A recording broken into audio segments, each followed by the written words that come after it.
Mic check. 1 2 1 2. Mic check. Hello.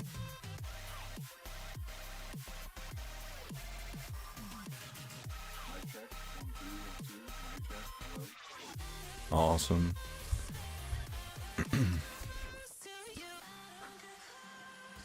Alright, I'm just setting up the chat and then we'll get into it.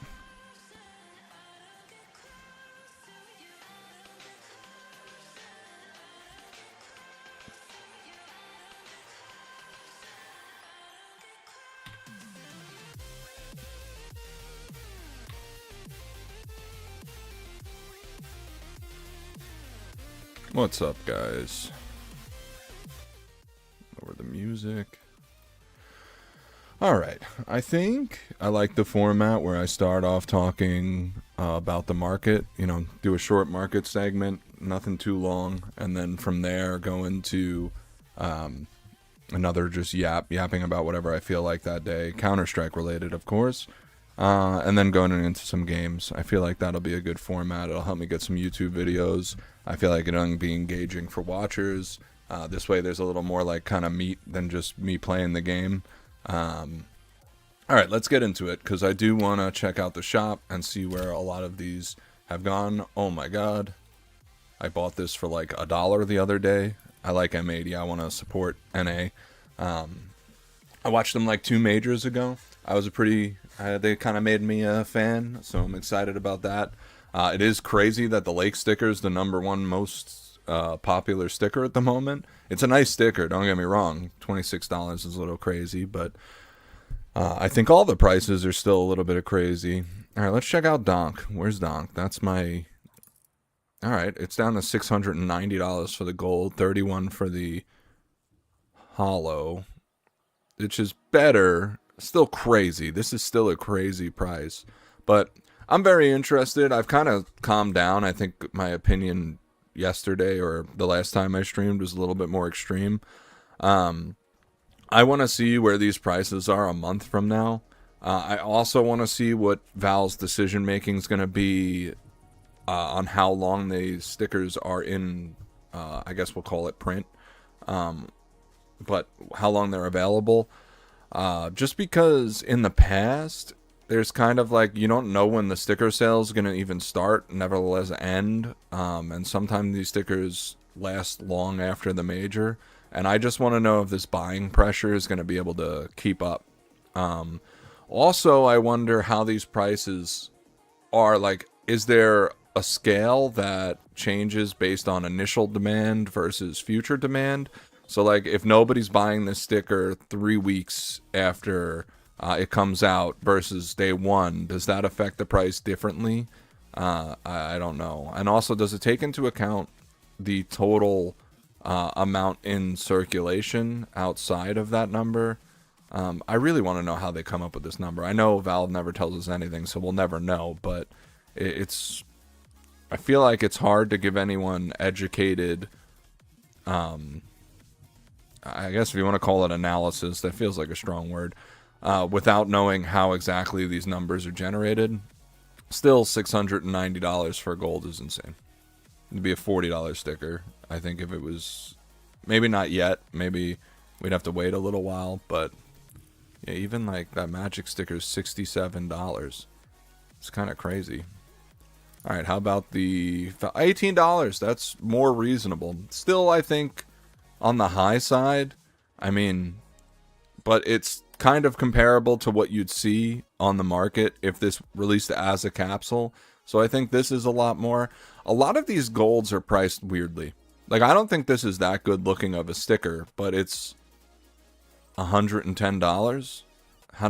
That doesn't make any sense to me. I don't know what's going on with these. And it even gets weirder. Like, I understand people probably think this is going to be similar to the Rocks Hollow, quote unquote. So that's probably why it's $130. I just don't see the buying pressure keeping it here. I mean, even Rocks Hollows had a significant dip. Forget after the fact, but during, when they came out really expensive and dropped down a lot. So I think this will probably stay expensive, but I just can't see the buying pressure keeping it here. That's insane. That's an insane price. I don't think people are going to keep buying it. Oh, this is fun. Dexter stopped making the sex stickers. So after this major, it's possible the price goes up. Keep in mind, he can make another one at any point. It's his signature. He can do whatever he wants with it. But I do like the kitty cat. I think this is a cute signature. But it's not, it doesn't say sex. It doesn't have funny word on it. So just watch that. The other thing that's crazy, this stayed. I expected this to go down so much. Like, this went down a whole bunch. This was like, they should show it. I think they're trying to hide how volatile the prices are. But I don't like that, Valve. You should always have the price change, so people could see that this sticker was like almost $30 the other day for a holo, for a tournament emblem holo. Even $9 is crazy. These are usually worthless. And $210 for the gold. This is where it's kind of like, make it make sense to me. I don't know why these golds are so expensive. I don't think they look particularly good. And based on what I've been seeing from some of the other stickers, I don't think that there's like a total volume. Like, if someone buys the paper, it doesn't make the foil more expensive. It doesn't make the, because I've seen holos that are more expensive than the golds in some of these categories, and we'll look through it a little bit more. But I just think these prices are weird. Like, I can't explain this. I can't come up with any reason for this to be $210. I can't imagine the average player buying this for $210. I can't imagine the average player buying this for $20. So this seems batshit. So I don't know. I don't know what's going on here. I think it's with like all of the gold. This is $140. Yeah, $420 for the Zaiwu gold. And it's not like these are the best looking golds. I'll admit the holos are some of the best looking holos we've had for a long time. But yeah, $69 for the Furia gold. It's crazy. These are crazy prices. It's only been a couple days, and I guess nobody knows. Liquid gold's $53. Crazy. I don't understand. But at least things are starting to equalize. You can see here with the Donk Hollow. I think we're going to have to wait like a full month before we really know what the prices of any of these are going to be. And then, of course, you're going to have price action change during the major. Like, if a specific player starts to pop off, I would imagine that there's going to be more demand for the sticker. I know I like to buy stickers of players that kind of won my fandom over during the tournament. So that'll be interesting to see how that plays out. But I think the major defining factor for the price of these long term will be how long they're in circulation versus how much buying pressure there is to sustain some of these prices. And I don't know. I don't think if this stays out like for 3 months, there's going to be enough buying pressure to keep even a tenth of what some of these prices are. So I guess we'll see. But I don't know. There might be enough investors in the game. It might end up like Pokemon, where there's enough people just buying at outrageous prices in the hope to sell at an even more outrageous price later. But also what could happen is it could be like the Charizard boxes so many years ago, where just nobody buys it because everybody bought it, and then you have the resale market just disappear. And now it did recover years later, but those they were ultra premium collection Charizard boxes. They like, if you bought them week 1, you lost money for like 4 years. It took a long time for them to recover. But Pokemon knew it was going to be a popular product, and they printed to demand, which is kind of like this system, because, you know, this is kind of like printing to demand. It's just making it more expensive, which Pokemon obviously doesn't do. But it's just like a weird system. I don't know. I don't think if anyone's telling you that they have the answer to this, they don't. Nobody's seen this before. I can't think of, unless they have an example they can give you where they're like, I traded in this market and this worked exactly the same as this. But to me, it's like, this is a new system. Nobody knows what's going to happen. Nobody knows where these prices are going to settle. And then you're trying to guess even after that. I think that's insanity. I would be careful listening to people when it comes to this update. Also, just the change to how the market works in general is a big change. That's going to stock the market. I can almost guarantee that makes things go down. As you can see, the market's been crashing. But markets crash. Markets go up. Collectible markets are particularly volatile, so I wouldn't stress the crash all that much. If you're in this game and you don't realize that your skins can go to zero at any moment, I would go research TF2, I would go research Dota skins, and you will find out very quickly that those games had markets and those markets disappeared. I know there's still a market for TF2, but it doesn't compare to what it was at its peak. So that's the reason why I bring that up. And Dota is basically dead. I mean, there's a couple $100 skins, maybe even $1,000 skin here and there, but like compared to what it used to be, where like dragon hooks were $1,000 and you even used them to trade Counter-Strike skins and stuff, it's that day and age is over. And it can happen with Counter-Strike. I'd like to believe that it won't, because just Counter-Strike has a strong pro scene. I think there's good audience engagement. Also, the player base keeps rising, and it's one of the most popular and competitive games ever made. And I think that helps long term. But, you know, if they keep getting legal issues, I don't know if this type of monetization system can survive the secondary market. And if you're worried about the secondary market disappearing, that won't happen. Unless skins die completely, then yeah, we won't have a secondary market, because it won't be profitable for the websites to maintain a secondary market.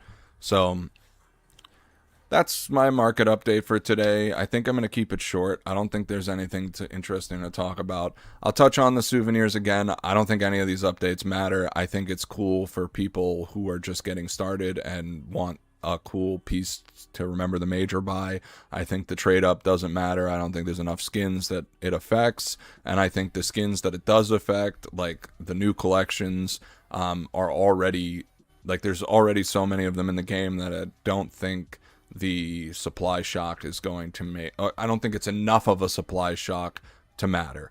I think in my last video I used the Moonbryon as an example, how there's tens of thousands of them, but it's still an expensive card. The supply doesn't matter. People want it, so it just costs what it costs. And I think a lot, like the Op Hydras, the Be the Monsters, like, they are very pretty skins. They're gonna keep a minimum price, and they'll just always be worth that much as long as there's a market. And now, you know, pending Valve's decisions in the coming months to years, I think that's gonna be the, you know, make or break. How well do they find a solution around the case changes? Can they still have cases here and there? Are there, you know, what are they doing through specialty means, whether it's the weekly drop? Because we've been getting better collections in the weekly drops. And I will say, if you compare the items in the terminals directly to the items in cases, I would argue that the quality of the items in the terminals is a little bit higher. You know, maybe not dramatically, but they feel more like collection skins than some of the items in previous cases. So that's just something to keep in mind, some food for thought. Not a lot of like prediction there, but just kind of what you need to look at to have an idea of where things are going to go from here. Let's get into some warm-up. I'll talk about some stuff about some issues that I see in lower ranked games, especially when I coach people. I see it a lot in younger people too, but it's not playing with your teammates. There's a lot of situations, and I'll give you an example right now. I was playing on Cash the other day. Not Cash, Overpass. Where's Overpass? Practice. Turn everything on. Overpass. So I was in a situation the other day. We were playing tees, and we planted, and let me buy everything here. So let me go over to the site so I could give you the exact example.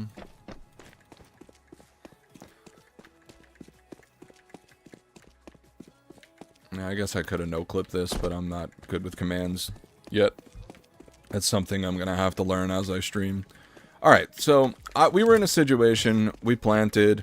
I think I planted, like, truck, like, right. Actually, no, I didn't. I think we planted open site.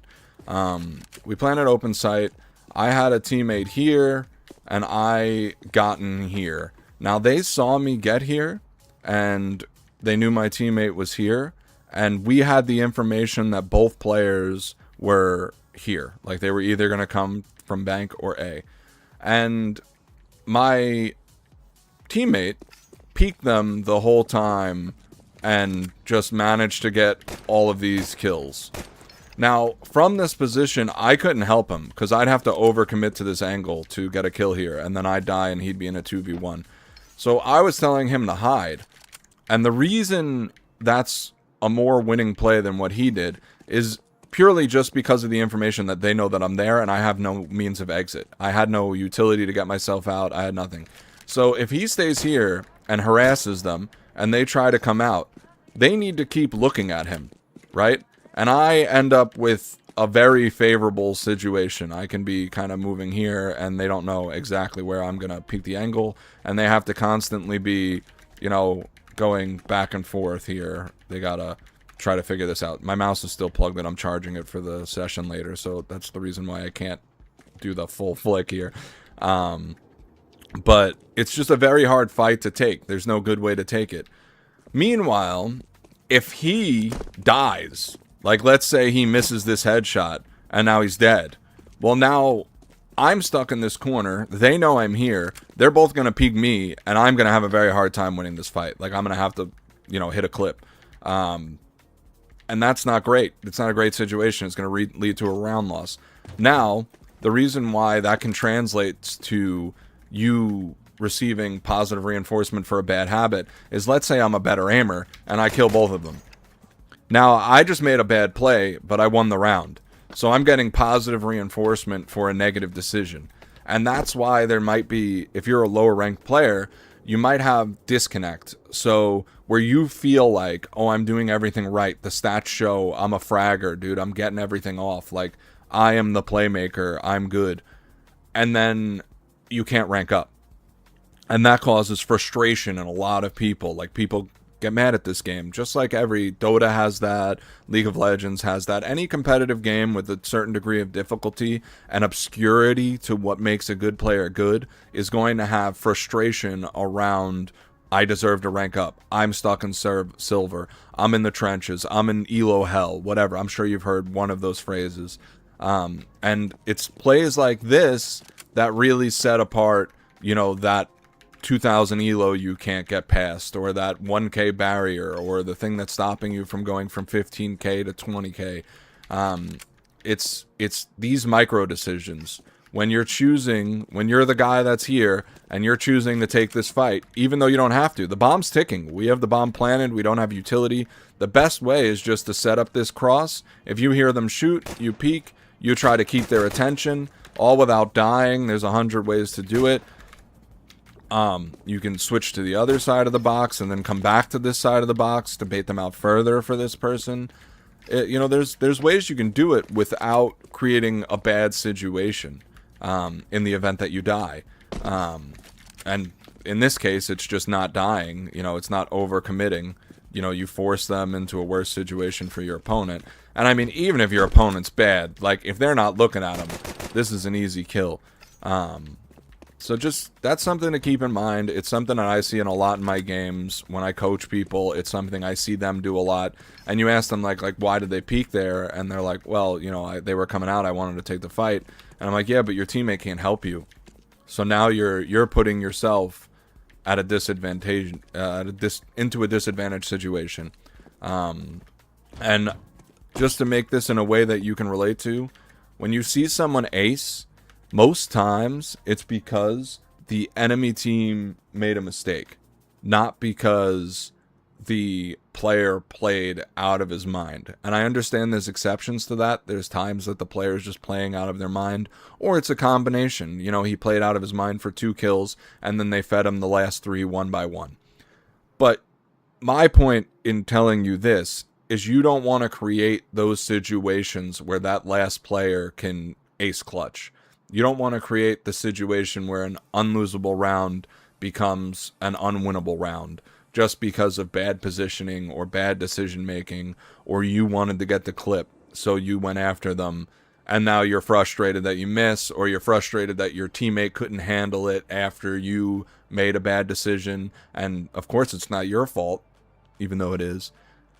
You know, it's, you don't want to create tough situations for your team, and that's kind of the thing I wanted to talk about today.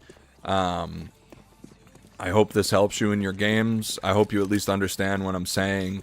It's not just trading. Trading's another conversation. This is baiting people into unwinnable situations. You want to make sure that if you have the opportunity to, you are taking advantage of it. And really, that's it. That's you'll see a win percentage increase just with that bit of information, even if you're not good at it. You'll learn, you know, what the tolerances is. How far can I peek here? Because you'll get punished. You'll peek too far and you'll get shot in the head. And you'll know, okay, next time I can only, you know, give a shoulder peek. Maybe just get a little bit of information to see, oh, did they come out this way? Oh, they did. Let me just shoot. You know, make them look at me. It doesn't, I don't have to actually commit to this angle. I could just shoot. I'm just shooting the wall. And that's going to make them look. And if they're coming out and they have to look, this guy's getting the free kill, the guy that's standing there. And that's why this stuff's important. That's why you win the games you're allowed to frag, and you're feeling like you lose the games you don't. And, you know, that's how to have fun in Counter-Strike, to make your experience kind of in line with your expectations. And you'll notice if you play like this, sometimes you'll get less kills, but you'll win more games because you're supporting people. And 4 players playing well because of your support is better than you playing well alone without any support. I hope that makes sense. I'm just trying to honestly make the community a little bit better and play a little bit together. The other thing I'll touch on, and this is just a really quick thing, is 5 people with a plan, even if it's a bad plan, is better than 5 people without a plan. So if your teammate makes a call and you're thinking, oh, this is stupid, but they're queued with 2 other people and they're doing it, it's a win more strategy to play with them than to say, oh, you're wrong, I'm not doing that, that's dumb. You'll win more games just doing the strat, because the other 5 people might not have a strat, and that's enough to win in most cases. Again, even if it's a bad strat. It's just 5 people. What? I don't know what you're talking about. I just got here. Well, now you interrupted me, so you're still not going to know what I'm talking about. No, I'm talking about how right now it's better to play as a team. Real simple fucking concept. But your ego is going to get away with that. You're going to hear someone say something, you're going to say that's stupid, and you're not going to play with them, and it's going to make you lose games. And that's all. That's all I'm saying. Bro. What, bro? It's not obvious to play as a team. I know. I've seen your greedy ass play. I was just using... Actually, you were the case example when you were standing over here greedily getting all those kills, fucking taking this fight while I'm hiding in the corner, and you gave up the free kills. Now, luckily, you got the kills. And, yeah. Crazy coming from me. Yeah, that's why you all call me the IGL. You all beg me to make calls. Yeah. Alright, we could play one, if you'd like. I'm done yapping. I yapped enough. I'll hop back in the Discord. I have a message. I'm good.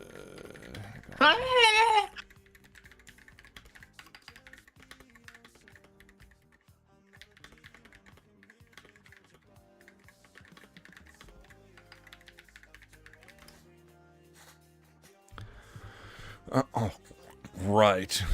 Oh, I gotta turn audio monitoring off, otherwise it's Yo, gonna be like I'm talking to myself while I'm talking the to you. M4A4 Hellish might be like one of the worst things I bought. Is it not like mad bread? I thought it went up a lot Dude, from. I bought it at like 60 and now it's 25 Ooh! in field tested. Yeah, that sucks. It's So crazy. How did that? Why did that go down? I'd have to look literally, into I that. have no idea. I have not a single clue why it went down. All right. Well, you gave me a segment for tomorrow's Market Watch. We'll talk about the skins that popped off really hard and went back down Yeah, you and look at why it long ball, it's happened. been like around the same price the whole time. It's just I like, thought yeah, those skins bro. got way too expensive to begin with. I think that was market manipulation. I don't think that was Maybe, like I don't know. actual. Because like those old skins were always like, oh, you need a $5 red skin, pick up this one. Like, you know what I mean? Like, Yeah, I don't know. I don't. And then all of a sudden, overnight, they were $500. I don't really. I don't really. Actually, since it's just the two of us, you want to play Face It? So down. All right. When we start the game. Yeah, I gotta restart my game too to open the anti cheat. Bet. Face it Sundays. We Screen got capture is Face It gonna Mondays. disappear on stream for a little bit, so Yeah, I'm gonna start my shit really quick. Definitely. hang tight if you're watching. Play. Start some anti cheat. No, not download anti cheat. Fuck, bro. Why do I always click the wrong button? Why can't I read, dude? It's because I'm a Counter-Strike player. We don't know how to read.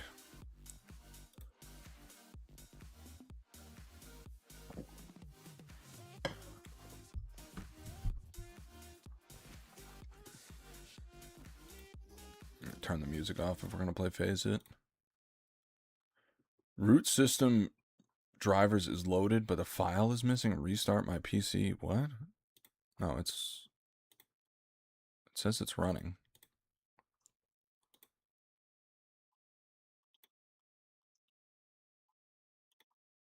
Launch. It wants me to restart my PC, but I'm not restarting the stream, so I guess we're not playing Face It. Okay, I'm restarting my PC.